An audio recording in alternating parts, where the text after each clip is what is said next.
بنتي هي السبب في اللي انا فيه. قاعده بتفرج على التلفزيون وماسكه الريموت بتاعي، لقيت بنتي داخله عليا بتقول لي خليكي قاعده كده بتتفرجي على المسلسلات بتاعتك وحاطه لي ايديك على خدك. قومي يا ماما عايزين نروح المصيف والنبي والنبي والنبي والنبي. قلت لها في يا بنتي مصيف ايه؟ احنا وش ذلك؟ قالت لو احنا ذلك نفسه. خلاص كل الناس صيفت، انت ناويه تصيفي امتى؟ في شهر 10 لما المدارس تبدا يعني ولا ايه؟ قلت لها بقول لك ايه، انا ولا حمل مصايف ولا حمل وجع القلب ده.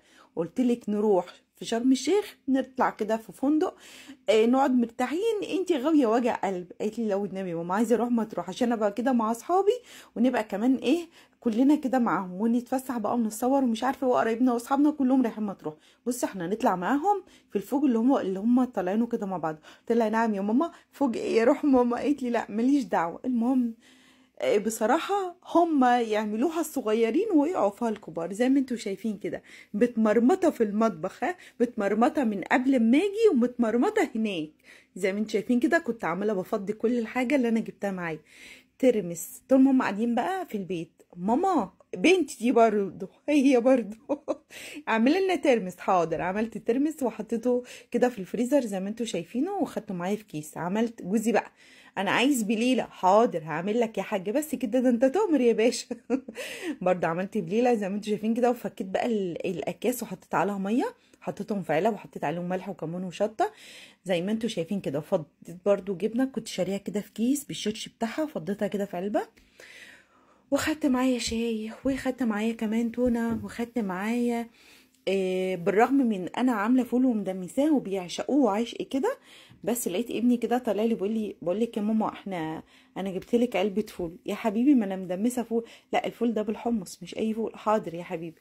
زي ما انتم شايفين بقى واقفه بفضي في السكر وافضي في الشاي وافضي كده في حاجه التلاجة، ودي مربى وحلاوه وكل ده واخداه معايا لغايه البطاطس لغايه البتنجان لغايه الفلفل الليمون، كل حاجه كل حاجه ما عدا حاجه واحده. الشاطر اللي هياخد باله ويقول لي ايه في الكومنتات ومن اهم الحاجات وما خدتهاش، والجدع كمان يقول لي ليه ما خدتهاش معايا. واخده معايا الشاي، واخده معايا زيت، واخده معايا ملح، كل حاجه، جميع التوابل، البهارات، الخضار، المجمدات، كل حاجه بقى انا مسوياها واخداها معايا كده حطاها في الفريزر.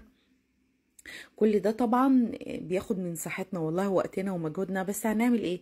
لازم كده ناخد عيالنا ونفرحهم ونبسطهم، وما عندناش غيرهم يعني. احنا عندنا ضحكتهم عندنا كده بالدنيا بجد والله. فاحلى حاجه بقى انك تشوفي كده الابتسامه على وش ولادك. عايزه اقول لكم كلنا كده بنبقى محتاجين نفصل من هم ووجع طول السنة وتعب طول السنة، والمذاكرة بتاعت الأولاد ووجع القلب اللي احنا بنبقى فيه طول السنة.